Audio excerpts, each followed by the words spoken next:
Kia lệnh sanh tiar.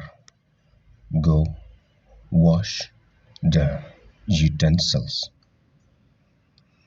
Ngân sanh mga ka dyan. I shall wash clothes.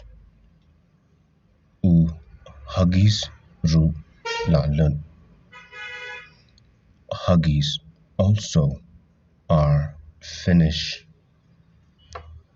Tien na menta. Buy it now. P dan pisa.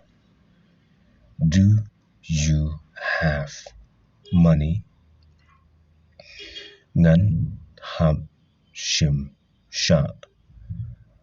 I have to take on credit.